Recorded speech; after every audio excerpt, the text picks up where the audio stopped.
If you escort them to a different location, offer your arm. Do not take theirs. When asking for a signature, hand the voter a pen and place a signature guide at the location for their signature. Always talk directly to the person, not their companion if they have one. Do not distract, pet, or play with a service animal. Do not assume that they are helpless. Simply offer help as you would to anyone by saying, "If there is anything at all that I can help you with, please let me know. I am here to help." Take a look at this scene. Can you see where these principles could be used? What's his current address? Yes, what is my address? I keep forgetting. Why don't you ask him? But will he be able to hear me? I'll be able to hear you just fine. Oh, that's right. I think I heard somewhere that blind people can hear a lot better than regular people can. That's a myth. I can probably dance better than regular people, though. Oh, yes, he can. You know, he should be on Dancing with the Stars. Don't listen to the woman. She's my greatest raving fan. My address is 3424 Oak Tree Lane. Okay, if you could just sign. If you could provide me with a pen.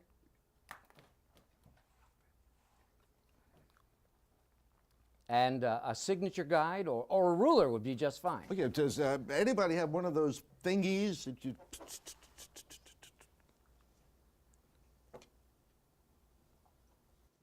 I'm certain that our poll worker felt awkward, unsure, and ill-equipped in this scene.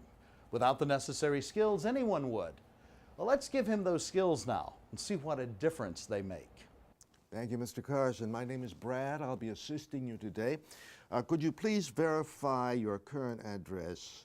I live at 3424 Oak Tree Lane.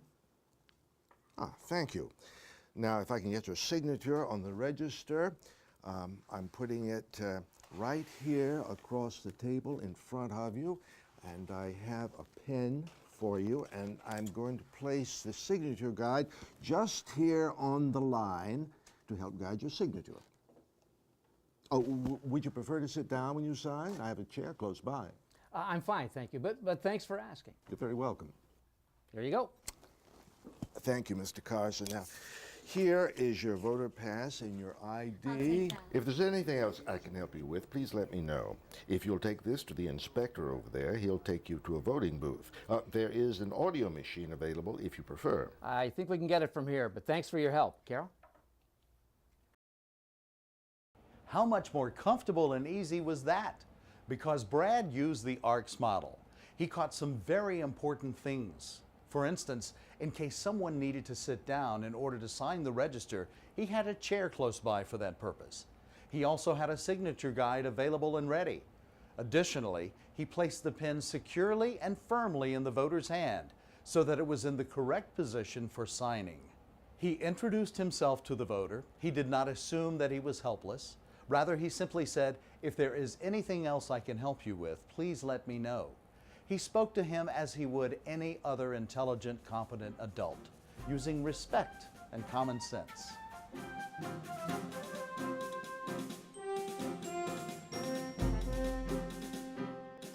While there have been great strides made in terms of better accessibility for people who use wheelchairs and scooters, there is still a lot of information that most of us don't know when it comes to the most effective way to assist them on Election Day.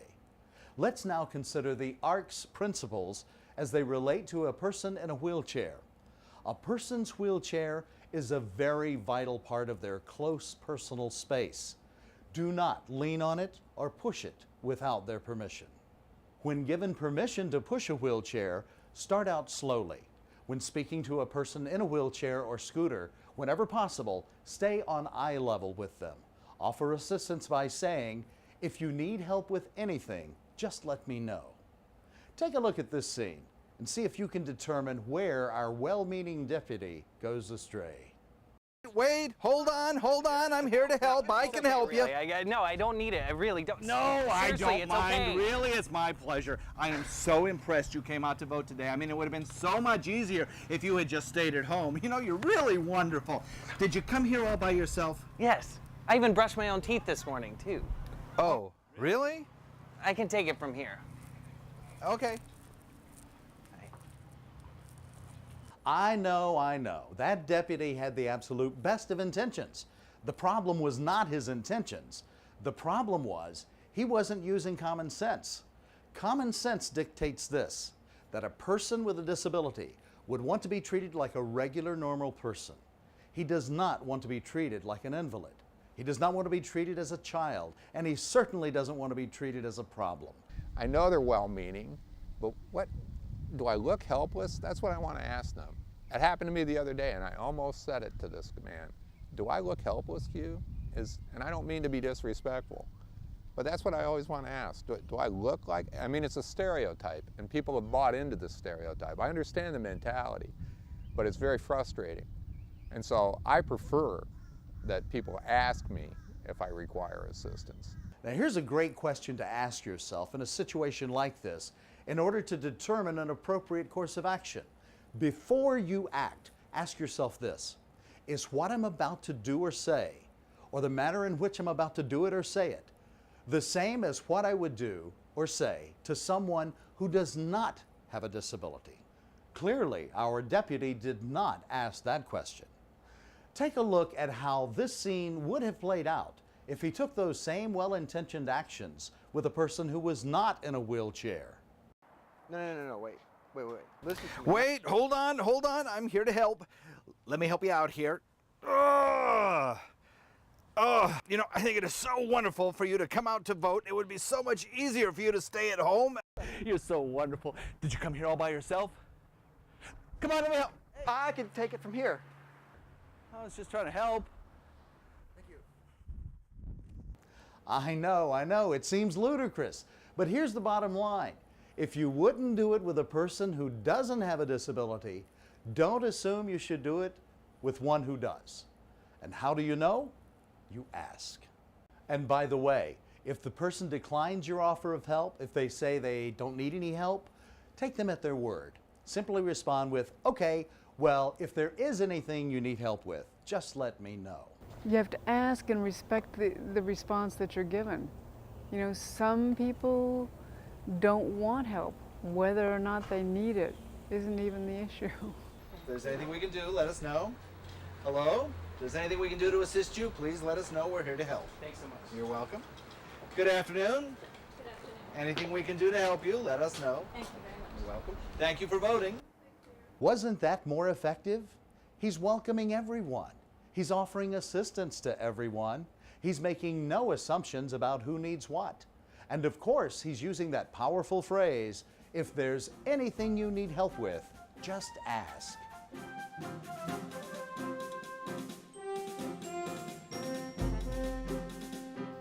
About 28 million deaf and hard of hearing people in the United States.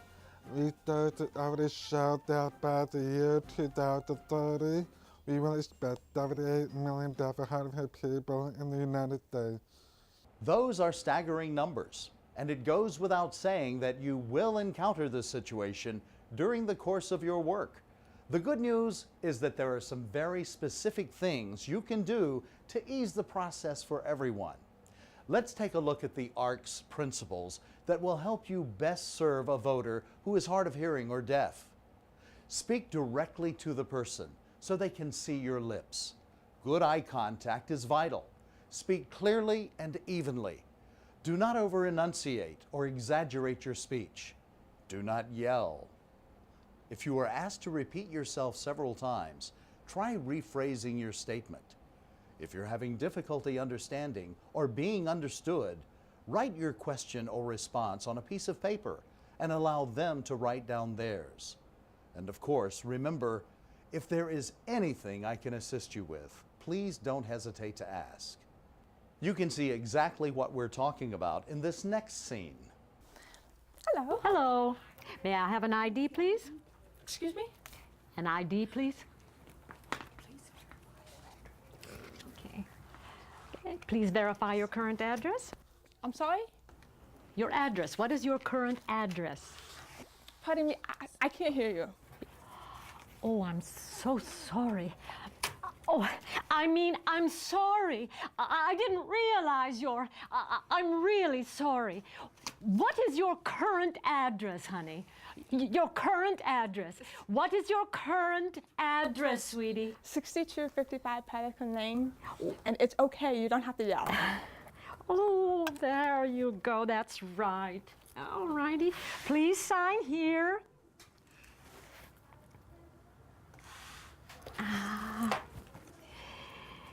There you go then. Oh, let me take you to the voting booth. No, please. My legs are in tip-top shape this morning. Thanks anyway.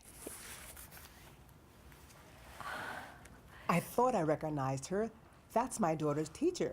Apparently, she just won some major marathon. Once again, we have a well-meaning poll worker, Donna, who is not using the ARC's principles. And applying them in this situation would have easily improved her comfort level as well as the experience of the voter. Speaking louder will not help at all because the majority of hard-of-hearing people have issue with clarity. It's the practice, the thought process, and we leave it down.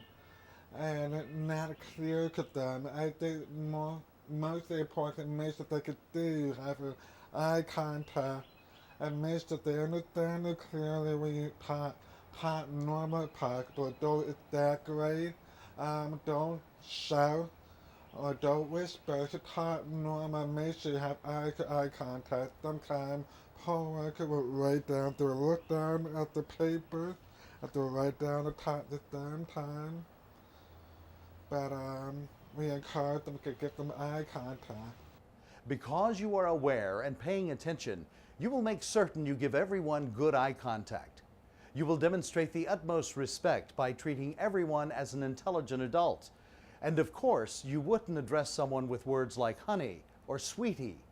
You would also exercise your common sense by remembering no one wants to be turned into a spectacle in a public place by having you shout at them.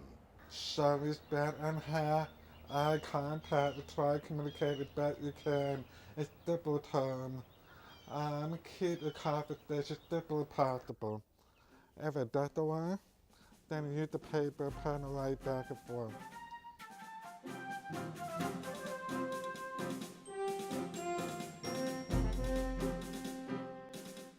Let's take a look now at the unique situation of serving people with hidden disabilities.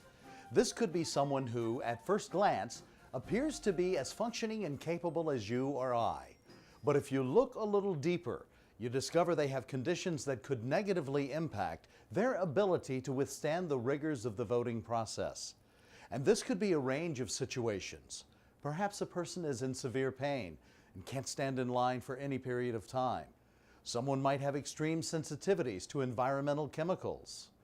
You might encounter a person who has a hearing loss, and because either they don't know they do or they work very hard for you not to know, you wouldn't suspect it. Maybe a person is experiencing some cognitive or emotional difficulties, all situations with specific resulting ramifications that very well could prevent them from being able to cast their vote. The point is that there will be people with disabilities that you will not be able to recognize. For example, take a look at this line of people waiting to vote.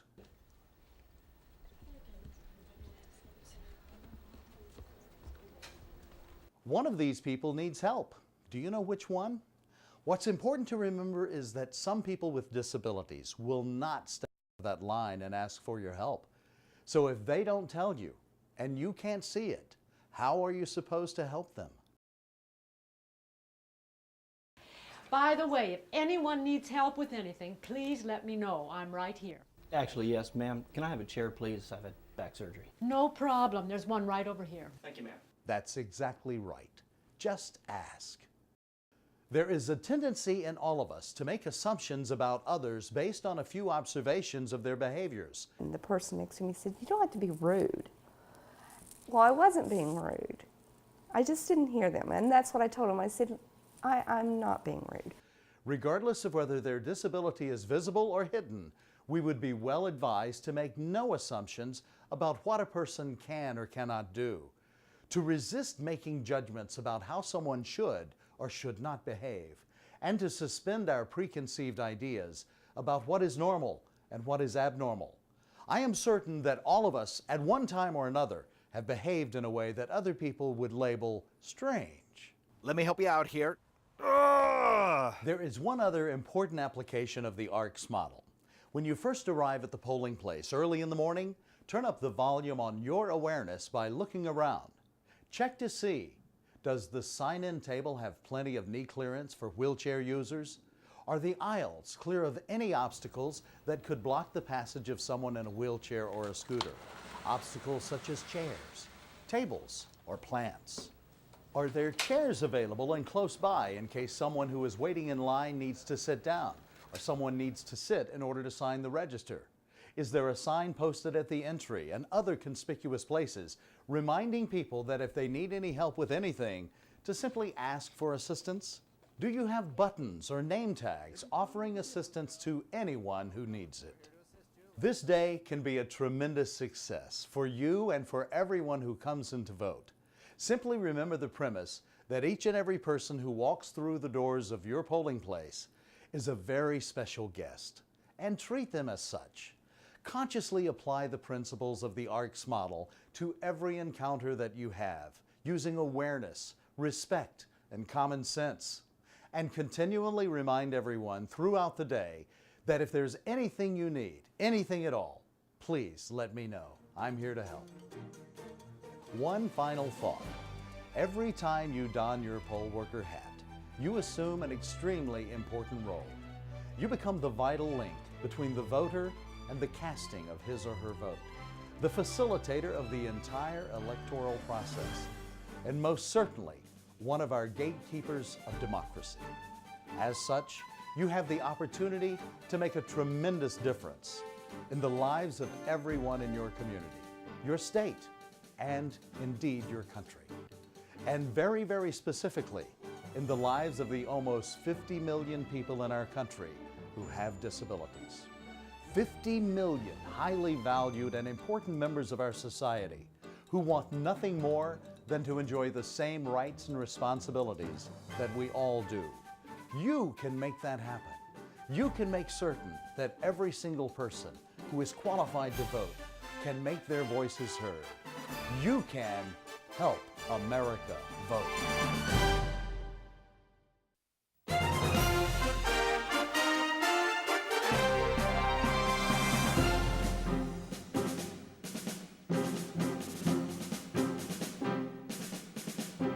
Hello, and welcome to the third edition of Conflict Management Skills for Poll Workers.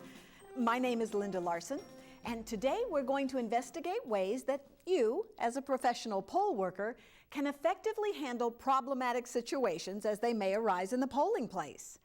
We'll also examine the things that you can do to create the kind of environment that reduces the possibilities of conflicts occurring in the first place.